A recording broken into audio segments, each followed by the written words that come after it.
Kuna kosa moja vijana wengi hulifanya kabla ya miaka 30 na hulilipa maisha yao yote. Si kwa sababu hawafanyi kazi, bali kwa sababu hawajui wanachojenga. Ukielewa haya mambo matano mapema, utaepuka miaka ya majuto ambayo wengi huishi kimya kimya. 1. Chagua nidhamu kabla ya raha.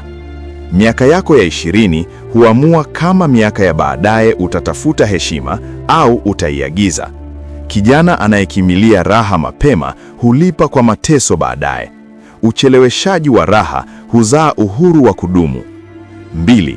Linda akili yako kuliko unavyolinda mfuko wako. Pesa huisha, lakini fikra mbovu huzaa umaskini wa kizazi. Unachokubali kichwani leo ndicho kinachokutawala kesho. Badilisha fikra, mapato yatafuata. 3.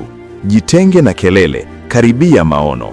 Si kila anayekuchekesha anakujengea kesho, wengine wanakuchezea leo.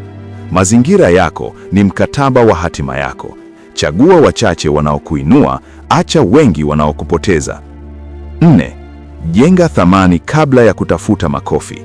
Ulimwengu haulipi juhudi zako, hulipa tatizo unaloweza kulitatua. Usikimbilie kuonekana, kimbilia kuwa muhimu. Thamani ikikua, heshima na pesa huja kimya kimya. 5.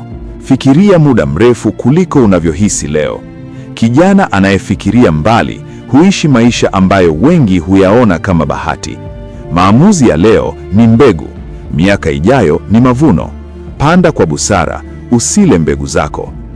Miaka chini ya 30 si ya kujaribu kila kitu, ni ya kuchagua mwelekeo mmoja kwa ujasiri. Anayejisimamia mapema hujiepusha na kuomba msaada baadaye. Kama ujumbe huu umekugusa, andika kwenye comment, ninajenga msingi.